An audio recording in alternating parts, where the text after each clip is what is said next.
Peru और चाहिन के बीच एक टेस्ट बैटल मैच में मिस चाहिन उस पर एक खतरनाक अटैक करती है और पेरू अपना कंट्रोल खो देता है और वो मिस चाहिन की तरफ आगे बढ़ रहा था एक जानलेवा हमला करने के लिए। तो आज के वीडियो में सोलो लेवलिंग सीजन 3 के एपिसोड 2 को पूरा एक्सप्लेन करने वाला हूँ। उससे पहले जो भी इस चैनल पर न्यू आए हो सब्सक्राइब दिस चैनल। तो पिछले एपिसोड में हमने देखा था संग जिनवू को सिस्टम उसी डबल डेंजन में बुला रहा है जहाँ पर जिनवू का रीअवेकनिंग यानी वो मर के जिंदा हुआ था और उसे पावर भी मिली थी। अब नेक्स्ट चैप्टर के शुरुआत में हम जिनहो को देखते हैं जो कंप्यूटर में बैठ के संग जिनवू के हेटर्स का रिप्लाई दे रहा था एंड वो बहुत ही परेशान था इन सब चीजों को लेकर। तभी यहाँ पर संग जिनवू आता है। वो कहता है थैंक्स तुम्हारी इतनी मेहनत के लिए। जिनहो तो शौक होता है कि ये हमेशा कहीं गायब हो जाता है और अचानक से प्रकट होता है। जो भी हो संग जिनवू पूछता है सब कुछ सही तो है ना। जिनहो कहता है वैसे तुम थे कहाँ पर। संग जिनवू कहता है मैं डंजन से आ रहा हूँ, तुमने कहा था कि हमें थोड़ा पैसों की जरूरत है गिल्ड को स्टार्ट करने के लिए, देखो मैं ले आया। जिनहो तो इन प्रीमियम स्टोन को देखकर बहुत ही ज्यादा शॉक्ड होता है एंड वो खुश भी होता है क्योंकि ये बहुत ज्यादा है एम्प्लॉय को पे करने के लिए। जिनवू पूछता है एम्प्लॉय। जिनको कहते हैं तुम्हें याद नहीं मैंने कहा था कि हमें एक फाउंडिंग मेंबर की जरूरत है। जिनको कहते हैं हाँ तुमने कहा था कि हमें 3 लोग कम से कम चाहिए गिल्ड को स्टार्ट करने के लिए, एक guild master, vice guild master और एक एडिशनल मेंबर। जिनको कहते हैं पर हमें बस एक ऐसा कोई चाहिए जो हेड काउंट को फिल कर सके और वो सही बंदा हो। वैसे भी हम कोई टेम्पोररी एम्प्लॉय को नहीं ढूंढ रहे हैं। एंड जिनको से कहता है सबसे इम्पोर्टेंट बात हमें जल्द से जल्द एक गिल्ड का नाम डिसाइड करना होगा। इसे सुनकर तो संग जिनवू हैरान होता है। जिनको पूछता है क्या तुमने कोई नाम सोचा है। संग जिनवू कहता है मुझे लगा ये इतना जरूरी काम नहीं है तो मैंने नहीं सोचा। जो भी हो जिनहो उसे कई सारे नाम सजेस्ट करता है। आखिरकार जिनवू कहता है कैसा रहेगा अगर हम अपने गिल्ड का नाम सोलो प्लेयर रखे तो। इसे सुनकर जिनहो चौंक जाता है और कहता है क्या ये सच में। एंड वो अपने मन में कहता है ये मजाक था, मैं सोचता था ये हर चीज में अच्छा है लेकिन मैं गलत हूँ, ये भी इंसान ही है हम सब की तरह। तभी दरवाजा पर कोई नॉक करता है। जिनहो जाके दरवाजा खोलता है। यहाँ पर एक लड़की आई हुई होती है जो पूछती है क्या ये मिस्टर संग जिनवू का ऑफिस है। जिनहो कहता है हाँ यही है लेकिन मैं पूछ सकता हूँ क्यों।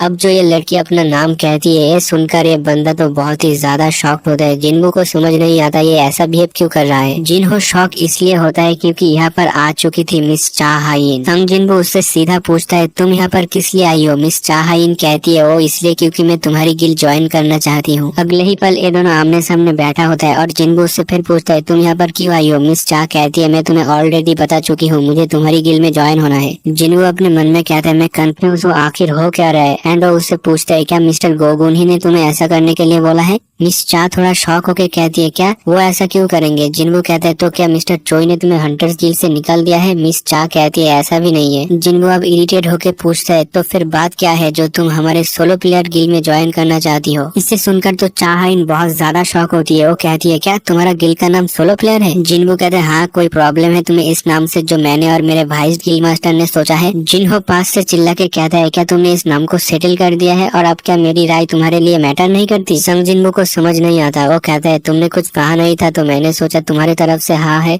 और अब जो चीजें है वो जिनवू के लिए बहुत ही कंफ्यूजिंग हो रही थी। जो भी हो जिनवू कहते हैं जहाँ तक मुझे पता है मिस चाह तुम्हें तो अभी तक 2 साल भी नहीं हुआ जब से तुम हंटर बनी हो और मैं इतना श्योर तो हूँ कि तुम्हारा कॉन्ट्रैक्ट हंटर गिल्ड के साथ अभी तक खत्म नहीं हुआ है। इस पर चाहाइन कहती है मेरे पास इतना पैसा है कि मैं कॉन्ट्रैक्ट तोड़ने की पेनल्टी भर सकती हूँ। जिनवू तो सरप्राइज होता है कि ये तो पेनल्टी भरने के लिए भी तैयार है। वो उससे कहता है हमारा गिल्ड एडवांस पे अफोर्ड नहीं कर सकता तुम जैसे हंटर के लिए। चाहाइन कहती है मुझे इससे फर्क नहीं पड़ता, मुझे एडवांस नहीं चाहिए। जिनवू कहते हैं आखिर तुम इतनी हद तक क्यों जा रही हो हमारे गिल्ड को ज्वाइन करने के लिए। चाहाइन अपने मन में कहती है अब इसको मैं कैसे समझाऊं, अगर मैं सच बताऊंगी तो ये सोचेगा मैं पागल हूँ। और अब मिस चाहाइन अपनी आंखें बंद करती है एंड उन पलों को याद करने की कोशिश कर रही होती है जब जब वो संग जिनवू से मिला था और आखिरकार उसकी जिंदगी बचाने वाला यही है। जो भी वो कहानी प्रेजेंट में शिफ्ट होती है ये सब सोचकर वो तो बहुत ही शर्मा जाती है एंड वो अपने मन में कहती है मैं चाहती हूँ तुम हमेशा मेरे साथ रहो जब तक मैं अपनी आखिरी सांसें ना ले लूं। एंड वो काफी ज्यादा ब्लश करने लगती है। बंदी तो अपना चेहरा जिनवू को दिखा भी नहीं पा रही थी। जिनवू को समझ नहीं आ रहा था। वो अपने मन में सोचता है ये किस ख्याल में डूबी है और ऐसी क्या बात है जो ये मुझे नहीं बता सकती। हमारा संग जिनवू प्यार के मामलों में बहुत ही कमजोर है लेकिन उसे इतना समझ आता है कि मिस चाहाइन कुछ छुपा रही है। तभी जिनहो उसके कान में कहता है मुझे लगता है कि हंटर गिल्ड इनसे बहुत ज्यादा काम करवाते होंगे। अब जिनवू भी सोचता है आखिरकार एक एस रैंक हंटर है, इसके कंधे पर बहुत जिम्मेदारी होगी जो उसे भारी पड़ रही है शायद। साथ ही उसे जेजू आइसलैंड रेड पर काफी ज्यादा सीरियस चोटें भी आई थी। तो अब जिनवू कहता है अगर तुम्हें मेरी गिल्ड ज्वाइन करना है तो तुम्हें एक टेस्ट देना होगा। चाहाइन कहती है किस तरह के टेस्ट। संग जिनवू कहता है तुम्हें मेरे समन किए हुए एक सोल्जर से लड़ना होगा। मिस चाहाइन कहती है बस एक, मुझे लगता है कि तुम मुझे अंडर एस्टिमेट कर रहे हो। मिस्टर संग वैसे कौन सा सोल्जर रहने वाला वाला है। जिन्बू कहते हैं टेंशन मत लो, मैं अपना एक ताकतवर सोल्जर चुनूंगा तुम्हारे लिए। चाहाइन भी लाइक मुझे कोई दिक्कत नहीं है एंड वो पूछती है बाय द वे टेस्ट कब होने वाला है। जिन्बू कहते हैं इसी वक्त कर लेते हैं, और जगह की बात करें तो हंटर एसोसिएशन का जिम यूज करेंगे। वही जिन्बू मन में सोचता है जिम यहाँ से काफी दूर है, बट मुझे इस मौके का फायदा उठाना चाहिए शैडो एक्सचेंज स्किल यूज करके, क्योंकि मुझे भी देखना है कि ये एक साथ दो बंदे को टेलीपोर्ट कर सकता है या नहीं। चाहाइन जब दरवाजे से निकल रही थी तो जिन्बू बोलते हैं हम यहाँ से नहीं जाएंगे। ये बात मिस चाहाइन को कुछ समझ नहीं आती। फिर जिन्बू उससे कहता है एक आसान सा रास्ता मुझे पता है, लेकिन तुम्हें मुझसे चिपक के रहना होगा, क्या तुम्हें ये चलेगा? इस पर तो मिस चाह बहुत शर्मा जाती है, बट वो ऐसा ही करती है जैसा जिन्बू ने उसे कहा, और जिन्बू कहता है शैडो एक्सचेंज। इसके बाद ये दोनों सीधा हंटर एसोसिएशन के जिम में टेलीपोर्ट हो जाता है। चाहाइन तो सोच में पड़ जाती है कि वो लोग यहाँ कैसे आ गए। वही जिन्बू कहता है चलो टेस्ट को शुरू करते हैं। चाहाइन कहती है मुझे अभी अभी याद आया कि मैं तो अपना वेपन साथ में नहीं लाई। जिन्बू कहते हैं तुम्हारा मतलब वो कुल्हाड़ी? चाहाइन कहती है अरे नहीं वो मेरा वेपन नहीं है, एंड वो बहुत ही एम्ब्रेस फील करने लगती है। जिन्बू कहते हैं अरे मैं तो मजाक कर रहा था। अब चाहाइन कहती है स्टोरेज रूम में कुछ वेपन्स होगा जो मैं यूज कर सकती हूँ, एंड वो स्टोरेज रूम में आती है और यहाँ से एक वेपन उठा के कहती है मैं तैयार हूँ। जिन्बू मन में कहता है ये तो सच में सीरियस हो गई, इसकी पावर देखी जाए तो ये बहुत ही पावरफुल है, अगर मैं कोई मामूली बीस्ट को समन करूंगा तो वो उसे आराम से मार देगी। एंड अब जिन्बू इग्रिस को बाहर निकालता है और चाहाइन से कहता है ये सबसे अच्छी तलवारबाजी करता है मेरे बाकी शैडो सोल्जर में से। चाहाइन कहती है विनर कैसे डिसाइड होगा? जिन्बू कहता है फाइट चलती रहेगी जब तक तुम मेरे समन किए हुए बीस्ट को मार ना दो या तुम खुद सरेंडर न कर दो। वही जिन्बू अपने मन में कहता है मैंने इससे कहा था कि मैं अपने सबसे ताकतवर सोल्जर को समन करूंगा, लेकिन इसकी फाइट बेरू से करवाई तो इसको गहरा सदमा लग सकता है। जिन्बू अब चाहाइन को देखकर कहती है मेरे ख्याल से अब फाइट को स्टार्ट कर देना चाहिए, क्योंकि मिस चा पूरी तरह से रेडी हो चुकी है। तभी जिन्बू को याद आता है कि इसने कहा था कि उसे कोई फर्क नहीं पड़ता कि कौन सा वेपन मेरा सोल्जर यूज कर रहा है, तो वो मिस चा को कहता है क्या तुम एक सेकंड के लिए पीछे घूम सकती हो? चाहाइन कहती है ठीक है, और अब जिन्बू डेमन किंग बारान का वो तलवार इग्रिस को पकड़ा के कहता है तुम इसे इस्तेमाल करो। एंड अब इग्रिस और मिस चाहाइन आमने सामने होता है और फाइट शुरू हो जाता है। वही इग्रिस बड़े चौर में तलवार लेके आगे बढ़ रहा था, एंड वो मिस चाहाइन पर एक अटैक कर देता है जिसका इम्पैक्ट काफी ज्यादा था, बट चाहाइन उसका अटैक डॉज करती है और एक काउंटर अटैक कर देती है इग्रिस पर, लेकिन इग्रिस उसे ब्लॉक करता है। और अगले ही पल हम जिन्बू का रिएक्शन देखते हैं जो काफी सरप्राइज था, क्योंकि उसका स्ट्रॉन्गेस्ट सोल्जर हार चुका है। अब चाहाइन जिन्बू से कहती है क्या तुम्हें पक्का यकीन है कि ये ब्लैक नाइट तुम्हारा सबसे स्ट्रॉन्गेस्ट सोल्जर है? वो कहती है तुमने कहा था कि तुम्हारे पास 4 ताकतवर सोल्जर है, तो बुलाओ उन्हें इधर अभी के अभी। जिन्बू थोड़ा सीरियस मूड में कहते हैं अगर मैं ऐसा करूँ तो तुम्हें चोट लग सकती है। चाहाइन कहती है मुझे उससे कोई फर्क नहीं पड़ता, और वैसे भी मैं उससे दोबारा लड़ना चाहती हूँ। जिन्बू शॉक होकर कहता है तो तुम्हें पता है? चाहाइन कहते हैं हाँ मैंने उस बीस्ट को भी देखा है और मैंने कैमरा फुटेज को भी देखा है। जिन्बू के पास कोई ऑप्शन नहीं होता, एंड वो कहते हैं बेरू बाहर निकलो, और जब बेरू समन होता है तो उसके प्रेजेंस से चाहाइन थोड़ी नर्वस फील करने लगती है। वही जिन्बू को थोड़ा टेंशन हो रहा था, क्योंकि बेरू को बनाया गया है हंटर्स को मारने के लिए, अगर उसे खुली छूट दे दी तो वो तबाही मचा देगा। जो भी हो बेरू कहता है माय लॉर्ड क्या करना है इस इंसान के साथ? जिन्बू कहता है इसके साथ फाइट करो और हरा दो, बट याद रखना इसको चोट न लगे। बेरू कहता है ठीक है माय लॉर्ड। इसके बाद बेरू जोर से चीखने लगता है जिससे फ्लोर के सभी लाइट टूट जाती है। मिस चाहाइन थोड़ा नर्वस होकर मन में कहती है क्या संग जिन्बू ने इस मॉन्स्टर के साथ फाइट किया था? जो भी हो बेरू फुल रेडी हो चुका है फाइट करने के लिए। वही जिन्बू कहते हैं अगर तू उसे चोट पहुंचाएगा तो मैं तुझे नहीं छोड़ने वाला। बेरू कहते हैं मैं समझ गया माय लॉर्ड। इधर चाहाइन को लगती है कि यही अच्छा मौका है हमला करने का, बट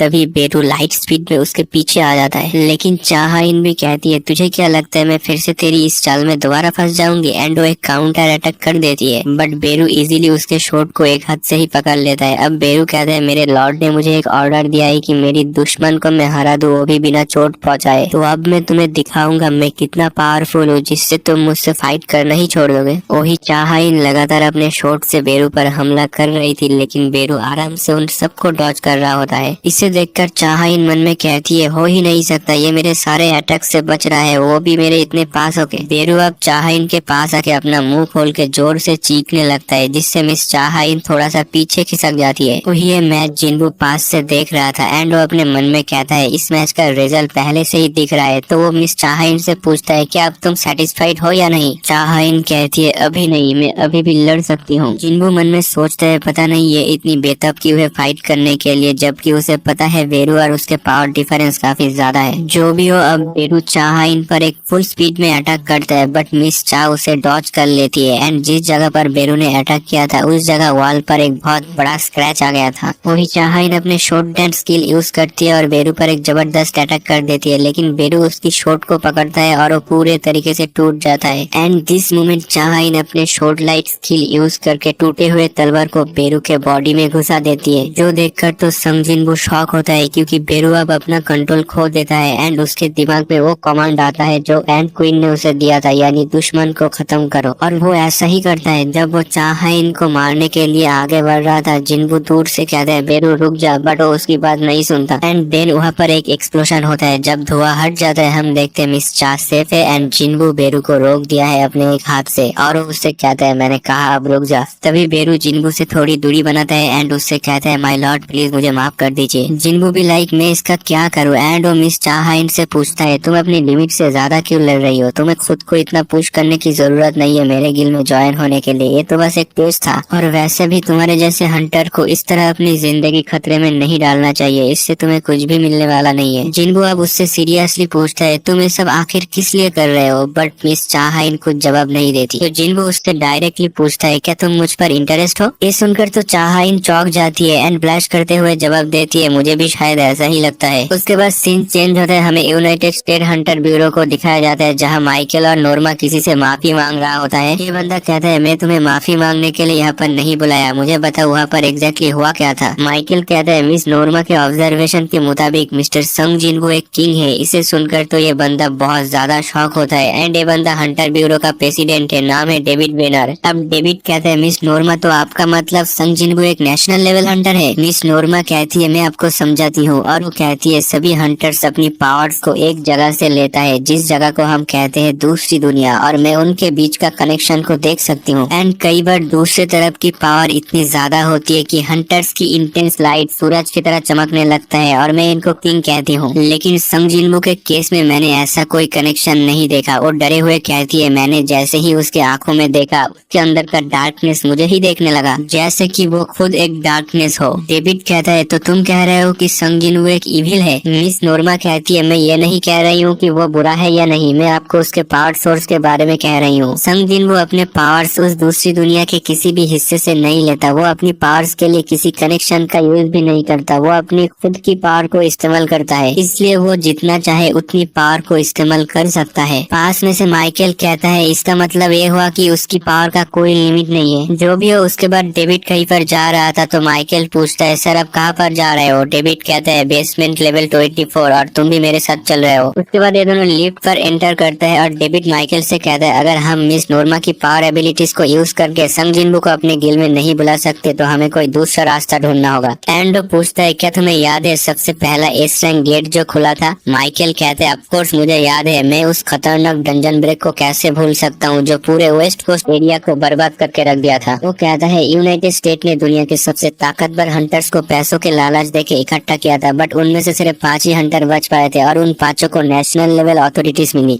और ऐसे ही नेशनल लेवल हंटर टाइटल की शुरुआत हुई। एंड वो था कामिश द ड्रैगन जिसने एक ही बार में हजारों से ज्यादा टॉप रैंक हंटर को मार दिया था। ऐसे ही बात करते करते ये दोनों बेसमेंट लेवल 24 में पहुंच जाते हैं जहाँ पर डेविड माइकल को एक र्यून स्टोन दिखाता है जो उन्हें कामिश के डेड बॉडी से मिला था। एंड अब उनका प्लान है इस र्यून स्टोन और कामिश के डेड बॉडी को जिनवू को गिफ्ट के तौर पर देना जिससे वो उनके कंट्री में आ जाए। उसी के साथ ये एपिसोड यहीं पर ही खत्म हो जाता है। अगर एक्सप्लेनेशन देखते देखते यहाँ तक पहुंच चुके तो लाइक शेयर सब्सक्राइब कर देना और आप लोग बताओ आप लोगों को कौन सा पार्ट अच्छा लगा।